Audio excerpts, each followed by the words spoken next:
This is a head cannon. Circus abduction. All right, Musha, you can't Welcome, be everybody, scratching up to the those. Gladiator Cypher podcast. I'm your host, Jason. I'm here with my people, my crew, my folks, my fam. We got Chris, we got Nip. We got a huge show, so we're going to jump right into it. We're going to be reviewing Taylor Swift, Kid Cudi.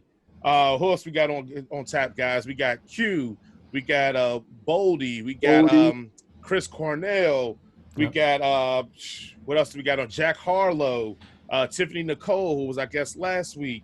I mean, we are just going to be all over the place today. So without further ado, we're just going to jump right into it. But before we do that, make sure you check us out and join the circus. Subscribe, follow us in all places that you find Head Cannon Circus. This is what the show is under, and we have some other shows under Head. Jack Harlow. I had to review Jack Harlow.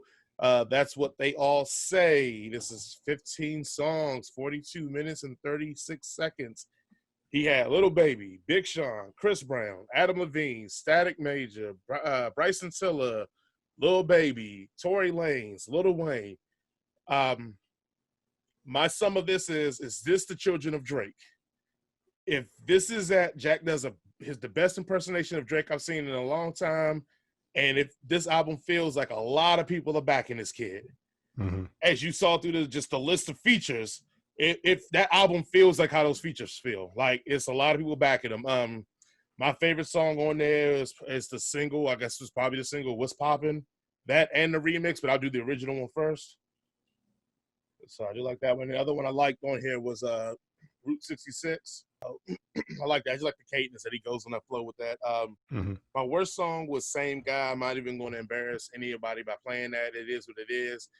Honestly enough, when I did my rankings of the songs, I came out to 3.8, which rounding up would be, a bootleg. I'm going to round it down because I felt like this album is supposed to make me feel the way that why I rated that way. As you just heard from the beats, the production's good. He lyrically isn't terrible, but he's not great either. He's good enough. And then the features, like Lil Wayne on the What's Poppin' remix, Wayne spazzes on that, which you expect from Wayne, but it's like moments like that that's like, okay, like I can't rate this any worse when you got a verse like that from Wayne. Right. You hit it on the head. It's a cheat code, absolutely. Even I think the best verse I had on there was, I brought a gang to the party with me, 5 white boys, but we not in sync. Like, that's cool to me. Like, all right, you gonna play into the fact that you white. And he does hit on that. I guess he pulls a Drake on me. He hits close enough to being personal, but not too personal that we care. Like, he talks about being, I think it's a song called Baxter Avenue, where he talks about being white and his crew being black and how that plays, but never nothing really deep. It's just enough to rhyme some words together. And I feel like this is going to be Post Malone Part 2. I think in 4 years, this dude going to tell us he a rock star, not a rapper no more. And I just feel it. Like, the What's Poppin', it feels like White Iverson to me. It feels like that song that you just going to groove to. And yeah.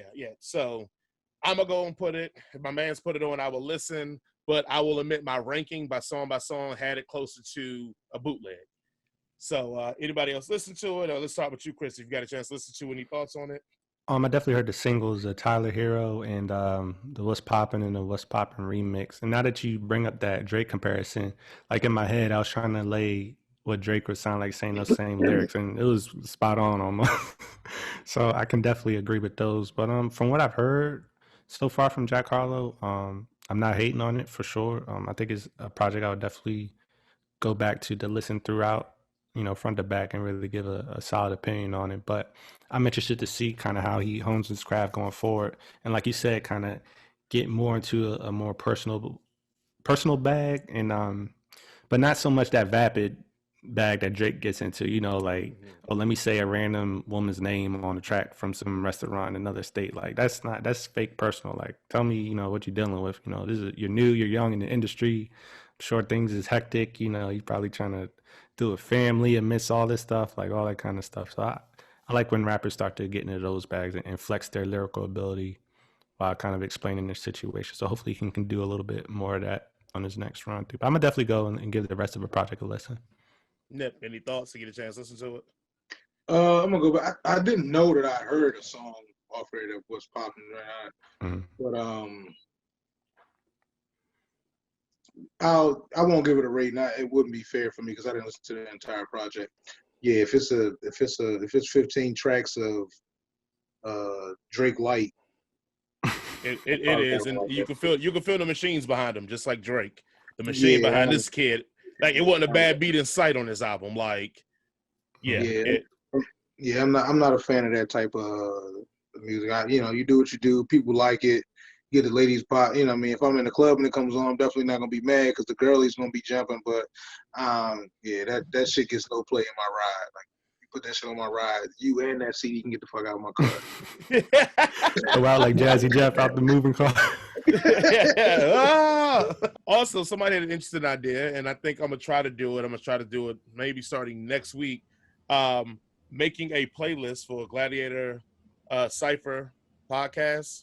And right now, because I have access to Spotify, but I think, Nip, you may got access to Tidal or something, or? Yeah, making a playlist for all the songs, when we review albums of songs that we like, putting them into the playlist so that every week we update it so that they can get, for the places that don't allow us to play the samples, they can go check it out there. So we'll work that out with everybody, guys, and I think that's a great idea. Put the songs that we like on the playlist so you get a little bit of action and see if that's something, the album that you want to listen to yourself.